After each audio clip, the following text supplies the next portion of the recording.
Hello friends, আমি পারমিতা। আমার নতুন একটা ব্লগে তোমাদের সবাইকে আর একবার স্বাগত। জানো তো, সেদিন ছিল শিবরাত্রি।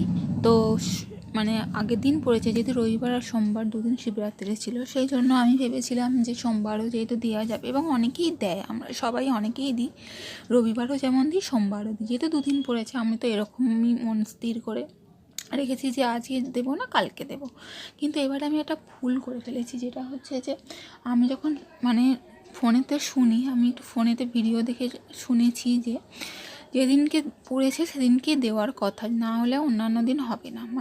সোমবার দিন যে পড়েছে এটা হয়তো দিচ্ছে, সবাই দিচ্ছে, কিন্তু আসল দিন হচ্ছে রবিবারই, আসল দিন রবিবারই ছিল, কিন্তু আমার তো দেওয়া হয়নি।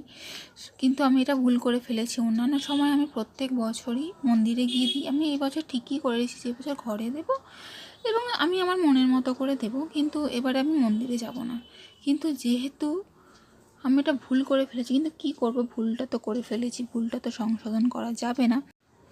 দেখি অন্যান্য বছর মন্দিরে গিয়েই দেব এবং দিনের দিন দেব।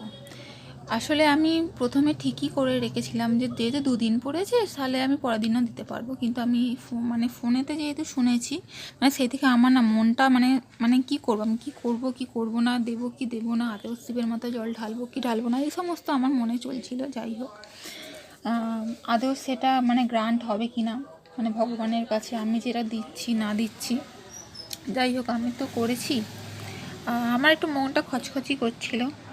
যাই হোক, অন্যান্য বছর পরের বছর ভালো করে দেওয়া যাবে এখন। তো সেদিন যেহেতু শিবরাত্রি ছিল, সেই জন্য আমি একদম সকালবেলা চান টান করে নিয়েছি। সকালবেলা একটু দোকানে বসতে হয়েছিল, কিন্তু একটু বেলা করেই দিয়েছি। আমি ওই 9:30 10টা নাগাদ দিয়েছি। তারপর যেহেতু সোনাইয়ের পরীক্ষাটা ছিল না, সেই জন্য ওকে একটু দোকানে বসতে বলেছিলাম। আর সেদিনকে তাছাড়া কলেজ ছুটিও ছিল, সেই জন্য।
আমার মতে বলে যে মন থেকে যাই করবে তাই ভালো, মন থেকে যেটা করার চেষ্টা করবে আর কি, সেটা পুজো হোক আর যা কিছুই হয়ে যাক না কেন, মন থেকে করা সব কিছু সুন্দর। যাই হোক, আমি আমার মতো করে শিবকে সুন্দর করে জল ঢেলে সাজিয়ে গুছিয়ে দিয়েছি। জানি না কতটা ভক্তি